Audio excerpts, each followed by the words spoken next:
Bungie, le studio derrière Halo et Destiny. Deux franchises qui ont marqué, voire même selon certains, redéfini le FPS moderne. Et ils sont sur le point de sortir leur nouveau jeu, Marathon. living weapon, reborn. Every time you break.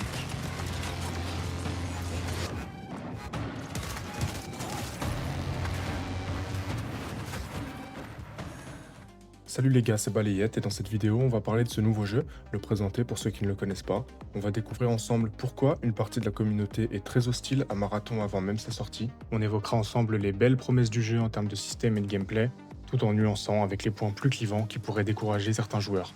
Donc si vous vous posez les questions suivantes, à quoi ressemblera Marathon? Est-ce que le jeu est fait pour vous? Quelles sont les polémiques autour de son développement? Est-ce qu'un marathon c'est toujours 42 km? Vous êtes au bon endroit. Entre une phase d'alpha décevante, un scandale de plagiat et un concurrent de taille, Marathon est-il déjà condamné? Ou est-ce que tout le monde se trompe? Marathon, c'est le nouveau bébé de Bungie qui sort dans quelques jours, le 5 mars 2026. Mais ce n'est pas une nouvelle franchise, loin de là. Le premier jeu Marathon est sorti en 1994 sur Macintosh, et à l'époque, le jeu est en avance sur son temps. Le lore du jeu est dense, la narration est riche, les IA sont très avancées pour l'époque. L'ambiance futuriste oppressante, à la limite du paranoïaque, a conquis beaucoup de joueurs et laissé une trace indélébile sur le jeu vidéo de l'époque. Mais le nouvel opus de la franchise dont on parle aujourd'hui n'est ni une suite ni un reboot. Annoncé pour la première fois au grand public lors du PlayStation Showcase de 2023, le Marathon 2.0 dont on parle aujourd'hui est un jeu multijoueur, compétitif et punitif. C'est un extraction shooter.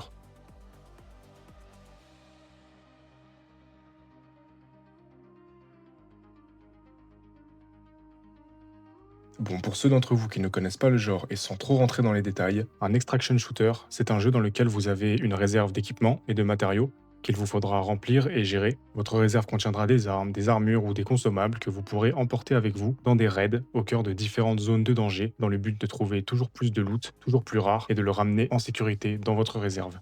Mais chaque raid est une aventure périlleuse dans laquelle vous pouvez mourir, et dans ce cas, vous perdez tout l'équipement trouvé lors de ce raid en plus de ce que vous aviez emmené avec vous. Pour ramener votre équipement dans la réserve, il faudra donc trouver une sortie pour quitter la partie. Il faudra vous extraire de la map, d'où le nom.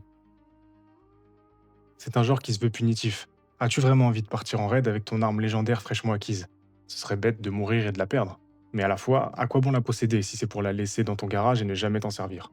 Marathon 2.0 est un jeu qui se joue seul ou en équipe, jusqu'à 3 joueurs, et en PvE-VP, donc player versus environnement versus players. Comprenez donc que lors de vos raids, pendant que vous essaierez de récupérer du butin pour le ramener chez vous, vous serez menacé par des ennemis environnementaux pilotés par l'IA, mais aussi par d'autres joueurs en quête de loot, tout comme vous.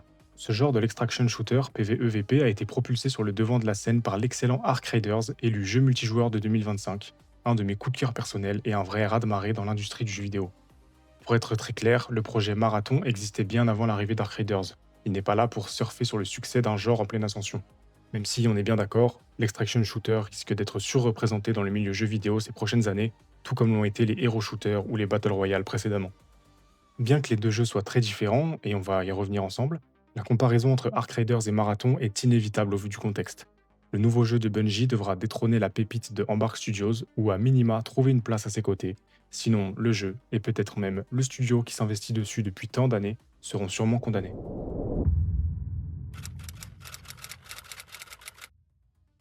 Ça y est, le décor est planté, et maintenant qu'on sait de quoi on parle, on est en droit de se demander pourquoi une grande partie de la communauté est aussi hostile à Marathon 2.0 et prend un malin plaisir à lui souhaiter un échec industriel. Voyons ça ensemble.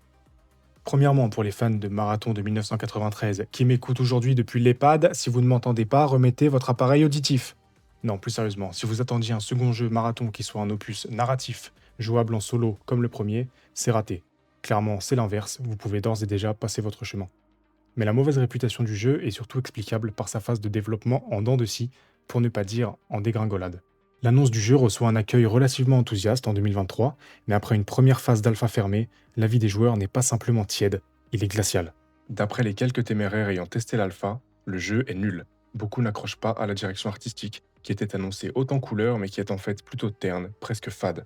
Et au niveau du gameplay, le gunfight semble mou et l'équilibrage complètement à la ramasse. Les haters s'en donnent alors à cœur joie, et ils diront à qui veut bien l'entendre que le nouveau jeu de Bungie sera une catastrophe. Mais le but d'une alpha, c'est quand même justement de mettre un prototype dans les mains des joueurs pour trouver des angles d'amélioration. Là, en l'occurrence, le moins qu'on puisse dire, c'est que c'est pas les angles qui manquent. L'angle d'amélioration, il est d'à peu près 360 degrés. Tout est à refaire ou au moins amélioré. On parle pas juste d'ajouter un peu de sel dans la soupe, il va falloir rallumer les fourneaux. La sortie du jeu est donc repoussée. I said, let him cook!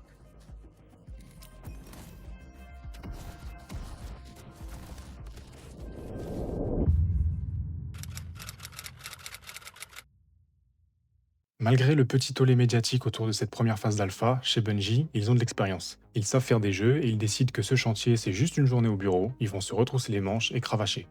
Marathon, ils y croient, ils sont persuadés qu'ils vont réussir à en faire un produit fonctionnel, un potentiel succès. Mais au mois de mai 2025, un scandale éclate.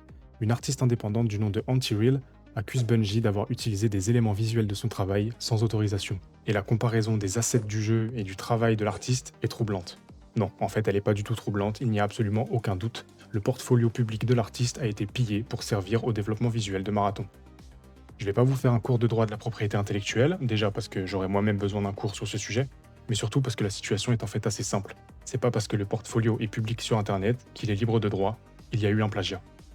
C'est moche. Bungie reconnaît rapidement le problème, un ancien employé du studio se serait librement servi sans en informer le reste de l'équipe. Un audit interne est alors lancé pour identifier tous les assets ou éléments susceptibles d'avoir été inspirés, volés, à l'artiste en question. Un accord est trouvé entre les deux parties, autrement dit, une discussion et une transaction ont eu lieu pour acheter certains assets acquis illégalement et se débarrasser des autres. L'artiste affirme aujourd'hui que le litige s'est soldé à sa satisfaction, comprenez qu'elle a été dédommagée et rémunérée pour son travail. Le problème est donc réglé. Enfin, le problème de fond est réglé. Mais en surface, dans l'espace médiatique, c'est tout l'inverse. L'image du studio est touchée. Malgré une réaction rapide et assez exemplaire, il faut le souligner, on entend partout sur Reddit, sur X, sur YouTube que Bungie est en chute libre, que c'est fini pour Marathon. Dans un marché aussi compétitif et instable que le jeu vidéo, la confiance est capitale, et celle des joueurs envers Bungie, elle est ébranlée. À partir de là, rares sont les enthousiastes, courants sont les sceptiques, nombreux sont les haters, Zongo est le dozo. Désolé, j'ai dérapé. À ce stade du développement du jeu, une comparaison est souvent faite, pour Marathon, avec les jeux Concorde et Highguard. Je vous explique rapidement. Concorde, vous connaissez sûrement, c'est tout simplement le plus gros échec pour un jeu multijoueur de toutes ces dernières années, et honnêtement, de mémoire d'homme, je pense que c'est juste le plus gros échec de l'histoire du jeu vidéo. 8 ans de développement, énorme budget, le jeu à la sortie est une catastrophe. Il peine à dépasser les 800 joueurs connectés simultanément, le jeu fermera ses portes à peine 15 jours après sa sortie. 15 jours, après 8 ans de développement. Rendez-vous compte. Sony remboursera tous les acheteurs du jeu, bref, c'est un fiasco. Je suis honnêtement pas sûr qu'on reverra un tel échec de sitôt. Mais depuis, une importante partie de la communauté jeux vidéo s'en amuse et lance des comparaisons avec Concorde dès qu'un jeu se trouve un peu en difficulté dans l'opinion publique. Le dernier exemple en date, c'est Highguard. Dès son annonce, le jeu subit un nombre aberrant de critiques liées à sa direction artistique un peu douteuse. Tout le monde donne son opinion qui s'avérera autoréalisatrice. Highguard va flopper et sera le nouveau Concorde. À peine une heure après la sortie du jeu, démarrera un énorme review bombing sur Steam. Les avis sont catastrophiques de la part de joueurs qui pour certains n'ont même pas fini le tutoriel. On entendra c'est le pire jeu auquel j'ai jamais joué de ma vie, c'est une honte, qui a demandé ce jeu, et j'en passe. Les joueurs ne mâchent pas leurs mots, et pourtant les développeurs d'Highguard ce sont des anciens de Titanfall et d'Apex Legends, des habitués du genre. Il y aura même de grosses OP avec des streamers dans chaque pays comme Gotaga en France par exemple pour essayer d'attirer des joueurs. Mais aujourd'hui, quelques semaines après la sortie du jeu, bien qu'il soit toujours en ligne, ça sent mauvais, voire même très mauvais. Malgré une roadmap de contenu annoncée sur un an, je suis pas sûr que le studio puisse continuer dans ces conditions. La communauté jeux vidéo a décidé de faire de Highguard un échec sans même lui laisser une chance. C'est pas le sujet de la vidéo, donc je vais pas plus m'étaler, mais clairement cette situation n'est pas saine pour les studios et pas très encourageante. Alors la communauté gaming réussira-t-elle à plomber Marathon, lui laissant pour seule option de tomber dans les abysses avec ses deux petits anges partis trop tôt? Avant de rentrer dans les détails sur les mécaniques de jeu de Marathon et ce qu'il a à offrir pour survivre à ce bashing, parlons d'un point majeur pour comprendre la différence entre Marathon et ses supposés prédécesseurs, la direction artistique. On a reproché à Highguard sa direction artistique floue, mélangeant des armes à feu, des magiciens, des chevaux, des robots. Cette espèce de bouillie artistique, saupoudrée de personnages au charisme aussi négatif que mon compte en banque à la fin du mois de janvier, ça n'a pas pris, bien au contraire. Côté Marathon, la direction artistique, elle est claire, elle est tranchante, elle est clivante. Elle ne plaira pas à tout le monde. On a même déjà vu émerger des cosplays et des fanarts sur l'univers science-fiction du jeu. On aime ou on n'aime pas, on ne peut pas reprocher au jeu de ne pas savoir où il va. Il faut intégrer l'essentiel, ce n'est pas parce que ça vous plaît pas que c'est nul. Je coupe alors court à la comparaison. Je ne suis pas sûr que Marathon connaîtra le succès Dark Raiders, mais je suis sûr qu'il ne connaîtra pas l'échec de Concorde ou de Highguard. Même si le développement du jeu n'a pas été un long fleuve tranquille, vous comprenez que j'essaye de mener la barque de la narration loin du naufrage qui semble l'attendre, et plus près d'un océan, ou disons plus modestement, d'un ruisseau de résurrection. Alors comment Marathon essaye de reconquérir une partie de l'opinion publique et de s'imposer malgré cette phase de développement chaotique? Le jeu fait de belles promesses en termes de gameplay et de mécanique de jeu. Et Bungie, ils mettent le paquet niveau communication. Comme vous le voyez sur ces images récentes, le jeu a bien changé depuis la première alpha. Meilleure UI, amélioration du gameplay, refonte visuelle, et le contenu, il est également au rendez-vous. Il y a quelques mois, Bungie a lancé sa communication pour relancer la machine et la hype autour de Marathon. Tout commencera vraiment avec un documentaire vidéo qui met en lumière l'énorme travail effectué depuis la première alpha. La vidéo alterne entre des images de gameplay inédites, des informations sur des mécaniques et systèmes de jeu, et des témoignages des développeurs de Bungie. Laissez-moi vous résumer tout ça rapidement. Dans Marathon, vous pourrez à chaque raid choisir une shell. Il s'agit ni plus ni moins que d'un système de classe. Vous aurez aussi un équipement avec des armes, grenades, consommables, et c'est cet ensemble qui définira votre manière de jouer dans vos parties. Un peu comme dans Apex Legends, vous incarnez un personnage qui a ses capacités propres. Par exemple, un bouclier pour bloquer les tirs, un grappin, ou un marquage des ennemis à travers les murs. Je ne vous fais pas la présentation de toutes les classes, ce sera peut-être l'objet d'une prochaine vidéo, mais vous aurez en tout cas le choix, et cela sans faire de compromis sur les armes. Des armes, il y en aura 28 à la sortie du jeu. À titre de comparaison, il y en a 19 dans Ark Raiders. Bon après, c'est pas une compétition, hein, mais Marathon, il y a quand même 9 armes de plus. Enfin, je veux dire, c'est pas rien, quand même, c'est beaucoup, 9, c'est presque 10. Il y a évidemment un système de rareté, avec une grande diversité dans les armes, pistolets, fusils d'assaut, pompes, snipers, etc.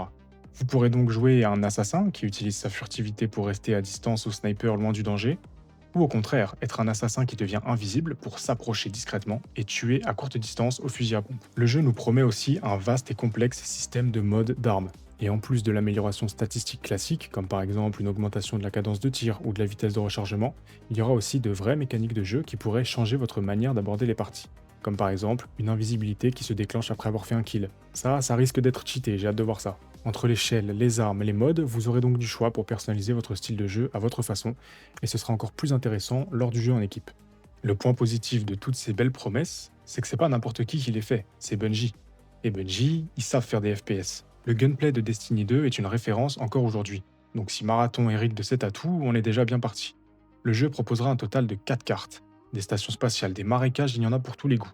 Et aussi une map endgame, plus hardcore, elle contient du butin de meilleure qualité, mais pour lequel il faudra vous battre plus dur, à la fois contre l'environnement, mais aussi contre les raiders chevronnés qui s'y aventureront. Il y a aussi un système de faction avec des quêtes à accomplir sous la forme de contrats, récupérer un objet, interagir avec un élément de décor ou tuer d'autres joueurs.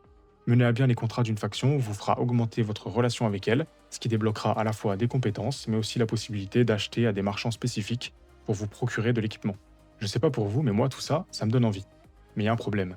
Les joueurs d'extraction shooter, ils sont sur Ark Raiders depuis novembre dernier. Est-ce que Marathon peut réussir à se faire une place à côté de ce géant?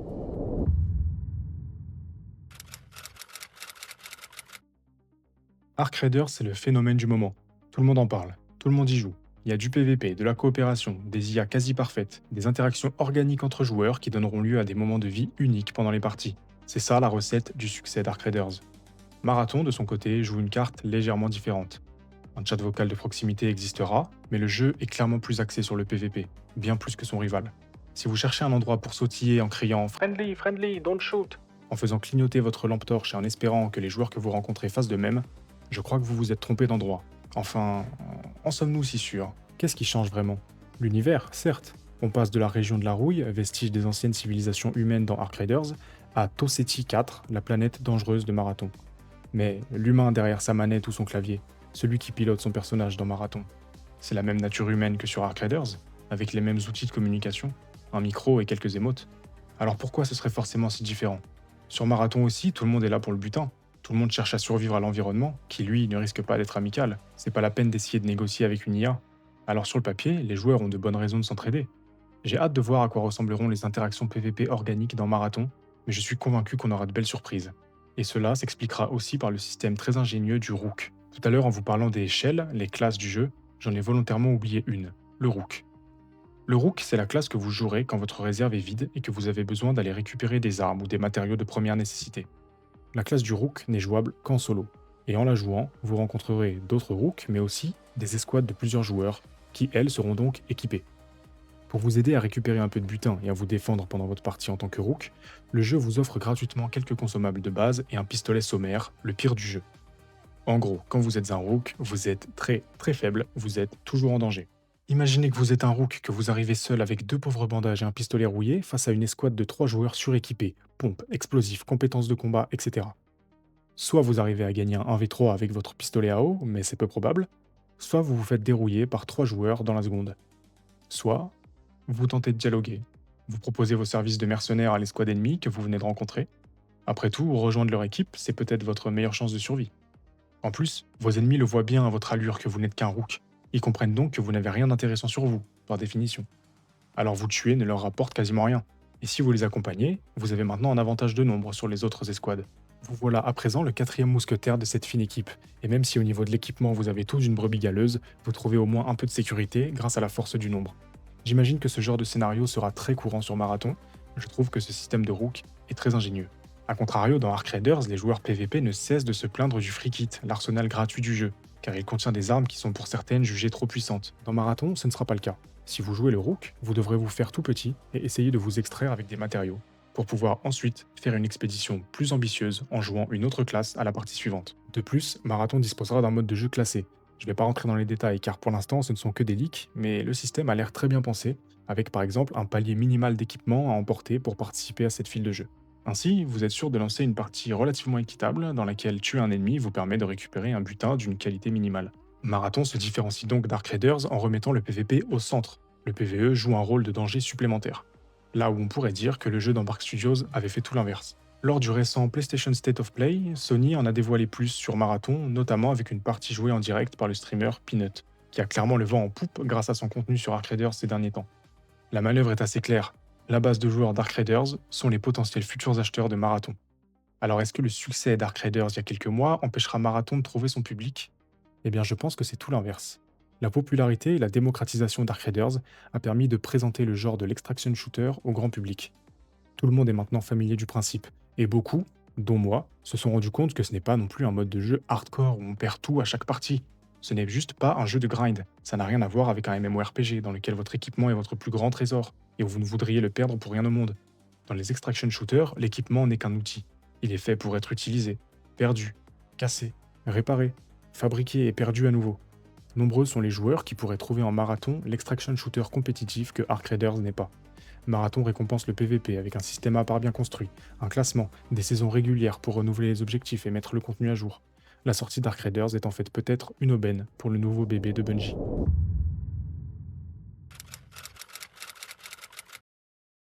Alors est-ce qu'on peut résumer la situation en disant décemment que Marathon va tuer Ark Raiders ou inversement? Je ne pense pas. Est-ce qu'on peut dire que les joueurs casual et friendly vont rester sur Ark Raiders et que tous les tryharders iront sur Marathon? Je ne pense pas non plus. Après tout, le jeu n'est même pas encore sorti, alors laissons le temps répondre à nos questions. Mais si vous vous demandez si le jeu peut vous plaire, la réponse sera la suivante. Vous pouvez tester Marathon gratuitement, que vous soyez sur console ou sur PC, entre le 26 février 19h et le 2 mars 19h. C'est un serveur Slam ouvert qui est organisé par Bungie, quelques jours avant la sortie du jeu. C'est l'occasion pour l'éditeur de tester les serveurs de jeu et de faire les derniers ajustements avant la sortie, et pour les joueurs, le meilleur moment pour se faire son propre avis. Loin des haters qui se nourrissent de l'échec des autres, et loin des propagandistes enthousiastes comme moi. Je ne peux pas conclure autrement qu'en vous recommandant d'essayer le jeu par vous-même, sans a priori. Personnellement, je suis vraiment hypé par la sortie du jeu, je crois sincèrement en son succès et j'espère ne pas me tromper. N'hésitez pas à laisser un like et à vous abonner à la chaîne si la vidéo vous a plu. On se retrouve à partir du 26 février sur Toast 4.